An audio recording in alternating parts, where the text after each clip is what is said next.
皆さんこんにちは、花です。今日はメダリストエピソード4と5からイノリとミケの競技パフォーマンスを分解します。楽しんでください。グッドボタンとチャンネル登録よろしくお願いします。Hey everyone, welcome back to the channel and to another video. Today we are going to be breaking down Inori and Mike's performances from episode 4 and 5 of Medalist. Now if you're new here, hi, my name is Hannah and welcome to the channel. I am a former competitive figure skater. I started skating over 20 years ago. And coached for about 10 years of that, so I like to say I know a thing or two about skating. I have been reacting to the anime Medalist now for almost 2 months, which is crazy, and I've been enjoying it so much. This show really shows the beginnings of a figure skating life, which every figure skater in the world can relate to in some way because we all had to start somewhere. So I've been really enjoying this series. Now today's video is part of my secondary series where I will be taking a couple scenes from the show and breaking them down very specifically. So a couple disclaimers. There will be lots of pausing, there will be lots of talking about rules, there will be lots of talking about the scores, and this is for those of you who really want to dig deep into figure skating and understand the mechanics of how it works. Figure skating is actually one of the most complicated sports in the world because there are so many small little rules that you just do not understand unless you are a figure skater, but I like to do my best to break it down as much as I can for you. When I react to the episodes originally, I try and keep it at a happy medium where I stop and I pause and I break things down a little bit, but I also just let my emotions play out because as a figure skater watching an anime about figure skating, it touches my heart a little bit more than a regular anime would. I don't want to make the original videos entirely too dense or anything like that so that people just get bored and click away because they don't understand what's happening. So again, this video and this series is more for that really specific breakdown if you're wanting to get it. If you watch figure skating live and you see that score box in the corner and you have no idea what that means, I hope that these kinds of videos will help you understand what that means and learn it through anime, so it's a win-win. Now, in my last breakdown, I broke down Hikaru's performance, so if you want to check that out, I'll put it right here. I did break down how IJS works, GOE, base value. I'm not going to repeat myself in this video, so it's not that that video is required viewing. However, if you want to know how IJS, GOE, and base value works, I would definitely check that one out first. And then finally, a couple disclaimers. First, I am basing my knowledge off of my experience, which means my experience was in the US. Of course, what Inori is going through is in Japan, so there are going to be some differences. When it comes to using IJS with base value and that sort of thing, that is universal. Every jump is worth the same amount of points in whatever country. However, when it comes to how many levels you can get, how many times you can repeat a jump, what jumps you can do, those rules are more country specific. I am going to be basing what I'm saying off of US rules just because all of the documents for the Japan rules are in Japanese, and while I am studying and I am learning, I cannot fully read those rule books just yet. Maybe someday I'll be able to, and I'll have even more knowledge on the sport within Japan. However, for now, I am basing it off of US figure skating rules. In episode 4 and 5, Inori and Mike were in prelim, so I'm actually going to be basing it off of preliminary in US figure skating terms. Now, for those of you who don't know, in US figure skating, our levels go pre-preliminary, preliminary, pre-juvenile, juvenile, intermediate, novice, junior, senior. In preliminary, you are required to do one axel type jump. You are allowed to do all single jumps, and the only double jumps allowed are double Salchow, double tail loop, and double flip. If you do double flip, double lutz, or double axel, or above, that is not allowed in preliminary. For spins, there is a maximum level 2, so you cannot get a level 3 or 4 in preliminary, and you cannot have a flying entry in preliminary in the US. So obviously that's a little bit different because Inori does do a flying sit spin, and then they have one choreographic sequence where you need to do turns, a spiral, an inabao, or something like that. And finally, I did just want to call out in my last video, I talked about how I felt Hikaru was sandbagging, and I will add that I forgot that in Japan there's age limits to the levels. I believe novice A and B are only split up because of ages, and they're not allowed to compete at junior because of how young they are. In America, it's a little bit different. The only age requirements in certain levels is that you have to be under a certain age. So in juvenile and below, you have to be under the age of 13.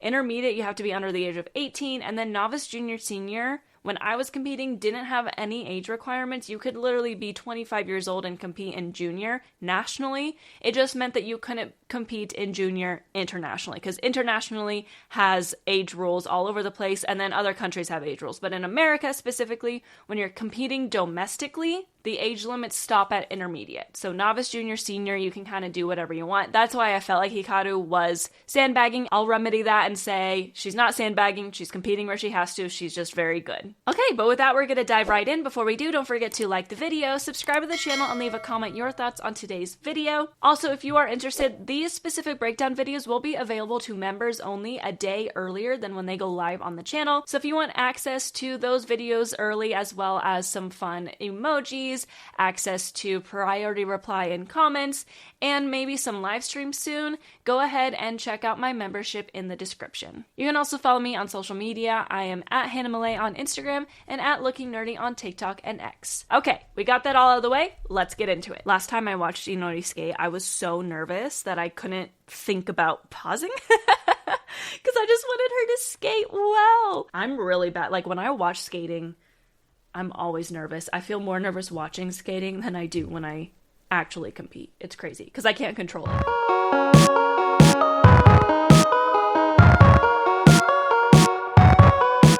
All right. Okay, so we fell on the first single axel. Fun fact, you can always tell an axel apart from everything else because an axel is the only jump that takes off going forwards. They will usually set up going backwards, however, they will step forward and jump up to do an axel. That's the only jump my parents can tell apart from the others, even though they've had me as a skater since I was 6 and now I'm 28, and they watch skating with me all the time. That's still the only one they can tell apart because it is the easiest to be able to tell apart. So that was a single axel. A single axel is worth 1.10 points. Now, of course, she did fall on it. In preliminary in America, when you fall in preliminary, you get half a point deducted from your total score instead of 1 point deducted from your total score. When I was in preliminary in 2006, they deducted the full point. They were like, too bad, so sad. You get the whole point taken off. But now it's half a point. So she got the half a point from her total score, plus she got -5s across the board. When you fall in a jump, you have to get -5. The judges have to give you that in order to score it correctly, because a fall is the worst kind of mistake you can make on a jump. You did not perform it well because you fell. So she got an additional 0.55 taken off of that, meaning she scored a total of 0.55 points for this single axel, and then she also gets half a point taken off for her score. So technically you can say she only scored 0.05 on this element, but we're going to put it at 0.55 as that is pretty much exactly what she should be getting based off of the rules. Good single loop. Now a single loop is worth half a point, so we've gained it back, gained back that deduction. And in the case of preliminary, yes, the judges can give all the way up to a +5, however, they usually stay within the 0 +1 range. They don't go much higher than +1 unless it's crazy good. It's kind of hard to tell. So I'm gonna say that most of the judges gave her a +1, meaning that she got, because it's worth so little points, the calculation is less than what Hikaru was getting, where if she got +1 on everything that was worth 10 points, she would get an extra point. But since this is only worth half a point, a bunch of +1s would give her about an extra 1/10 of a point. So we're going to give this jump a 0.6. Moving on. She has a good presence.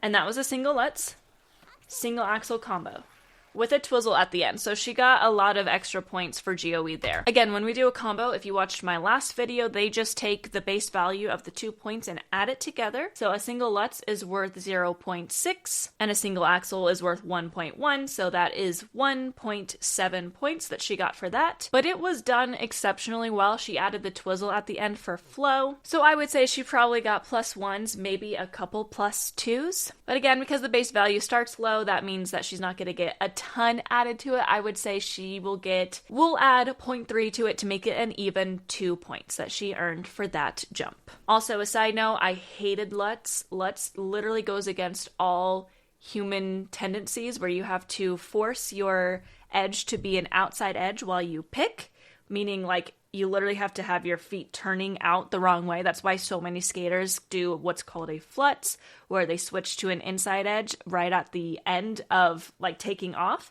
because it is literally against human nature, your body's mechanics, to do that outside edge while you take off. It is very, very difficult. I was never able to master it. So yeah, lutzes suck. I hate them. They should go away.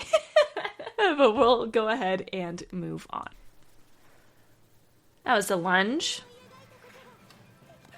That looked like a lutz. So based off of her takeoff, that did look like a lutz. So usually the angle, I can't really see the edge, and since this is an anime, it can be a little bit harder to tell. Usually a flip, they're going to do some kind of turn right before they take off, like a 3-turn or a mohawk, where the point is they are turning from forward to backwards, they pick with their toe, and they jump, and it takes off from an inside edge.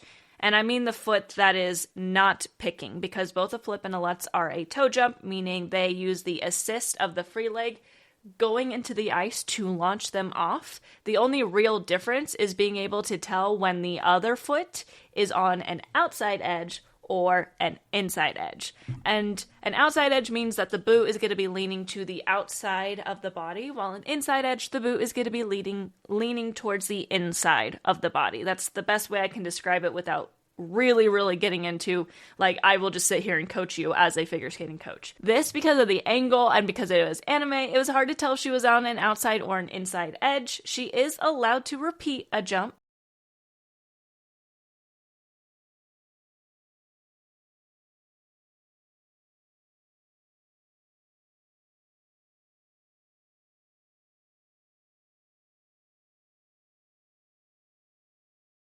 Which once again is worth 0.6 points. I'll give it an extra 1/10 of a point, so she got 0.7 points for this jump. We only have one spin that we're showing, so flying sit spin. Looks like she was holding that for 8, maybe? She's definitely holding that for 8.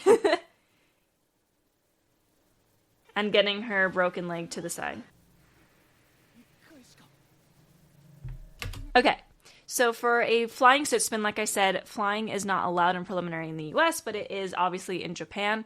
So she maxed out at a level 2, I'm going to say here. So this would be a sit spin with flying entry and a level 2's base value. And this is what I'm saying. Spins are so important at this level because everything else that we've done, the highest base value for anything else that we've done was a single axle, which was 1.10. The base value of a level 2 flying sit spin is 2.3 points. Spins are so important always, but especially at the lower levels, because if you can max out on your spins, you are getting more points for that. So I'm going to say she got a level 2 because it looks like she held her original position for 8 rotations, which is a feature, which will give you an extra level. And then she switched to the broken leg sideways leaning, which is another feature, which will get her to a level 2. According to US Figure Skating, she will max out at that. I don't know if that's the case in preliminary in Japan. Our base value, like I said, is a 2.3. I would add probably half a point of grade of execution to that too, because she was spinning very quickly, and because it's worth a little bit more, she'll get a little bit extra added if she gets +1s across the board.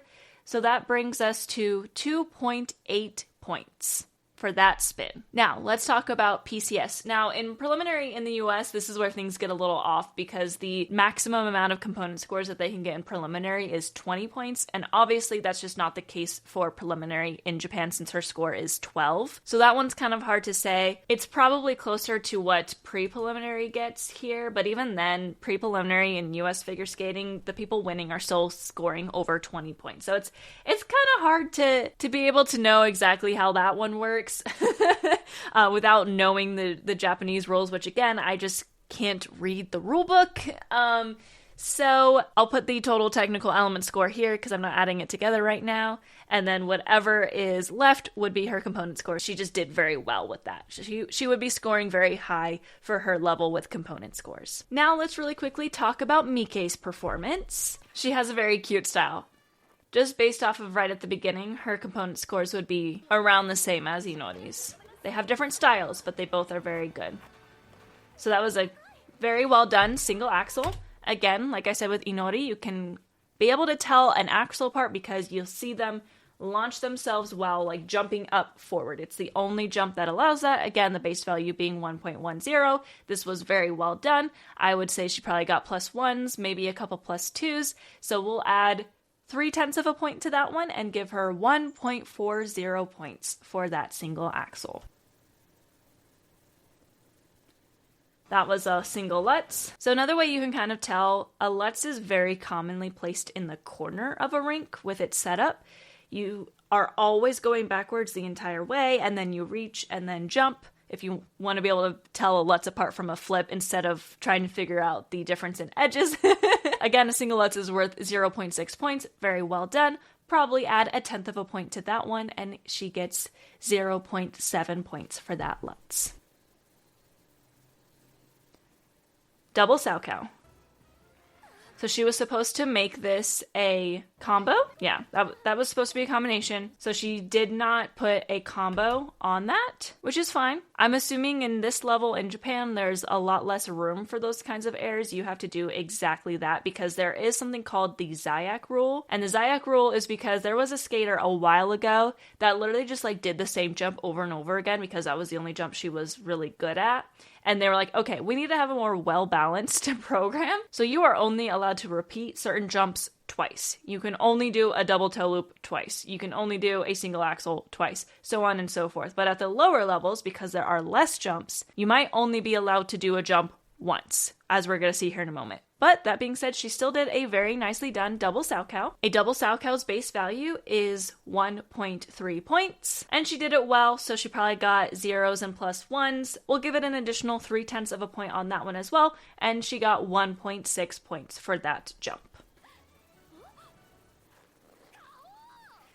So when you don't do a combination, and there's so many rules in figure skating, you have to just sit there and think through all of the rules and make sure you don't accidentally do something wrong. In this case, like I said, I think she's only allowed to do one double Saukow. I think their Zayak rule in Japan at this level is you can only do one double Saukow. If you do a second one, that jump becomes invalid. That's the rule. So she does another double Saukow, single axle combo. Okay, so this is the reason why she did not beat Inori, because she just did an invalid element. Again, I'm assuming here that in Japan, you are only allowed to do one jump once. You are not allowed to repeat anything. That's why her coach was telling her to add an axle to the flip. That will pretty much just make up for the fact that she didn't put the axle at the end of the double Saukow. It just means that you took the axle and placed it somewhere else in the program. So she would have gotten the same amount of points because she still did the double Saukow well, and everything would have been fine. However, she switched it to a double Saukow, meaning that that double Sau is now invalid. Now, in the past, if you did the Zayak, where you did one too many jumps, this would come up a lot with double toe loops if a skater had a planned triple-triple combo and accidentally did a triple-double, and then they had a triple-double-double sequence later on in the program. Then they would do 3 double toe loops, which is one too many, you're only allowed to do 2, and it would make that entire jumping pass, so the triple Lutz, the double toe before it, all becomes invalid. You get 0 points for everything. The rules since have changed, where now just that last double toe loop that was one too many is invalid. So you would still get points for the triple Lutz and the double toe loop, you just don't get points for the last double toe loop. In this case, I'm not quite sure if her doing that double Saukow means also the single axle is invalid. I would assume the single axle was still invalid. However, because she did the double Saukow instead of the single flip, a single flip is worth half a point. So she missed out on half a point there. Or the entire jump became invalid because they might follow that Zayak rule where everything becomes invalid. So that's where it's kind of hard to tell. Either way, the double Saukow was invalid. So I'm going to say she just got points for the axle, which again is worth 1.10 points. But because she did an invalid element, she's probably actually going to get negative grade of execution for it as well. I'll say they take off about 0.2 of a point, meaning she got 0.9 points for that jumping element. Redoing the same jump in a prelim program is not allowed. it's pointless. So they don't really dig deep exactly into the rules there and how much that's going to affect her, whether that invalidated the entire jump or just invalidated the double Salchow. She gave up points by doing that, because if she'd just done the flip, she would have gotten the points for the flip, plus the axel, plus an added grade of execution. But since she did an invalid jump, they probably took points off for the grade of execution. So that was kind of the difference. To an untrained eye, without all the commentary from the coaches and all the dramatics of that, without the commentary from me, someone would probably still think that Mike would win. Not only did she not fall, she also did a double jump twice, meaning to the untrained eye, you would think, oh, she would obviously win. But in this case, because there's so many little rules like that repeat a jump, that's not allowed, it invalidates it. In some cases, I mean, because this is in Japan, they might also give her a half a point deduction as if she fell for doing an invalid element. That is, again, something that I would just have to find out once I can really understand the rules of Japan figure skating. So if anyone can find the rule book in English, that probably isn't, let me know. But anyway, that is why Inori beat Mike. I hope this video was informational for you, and if you have any requests on what you would like to see me do next as far as breaking down, let me know in the comments below. I am recording this before we see Inori compete a second time in Kyoto, so there's probably going to be an opportunity to break down her program in the Kyoto performance next. But if you have any other requests, just let me know and I will talk about it. But this video is getting quite long, so I'm going to end it there. If you like this video, don't forget to like the video, subscribe to the channel, and leave a comment your thoughts on the video, as well as follow me on social media. I am at Hannah Malay on Instagram if you're interested in more cosplay content, and at lookingnerdy on TikTok and X if you're interested in more of my random thoughts throughout the day and or fun Demon Slayer short form content. But with that, thank you so much for watching today's video, and I hope to see you all next week. Mata ne!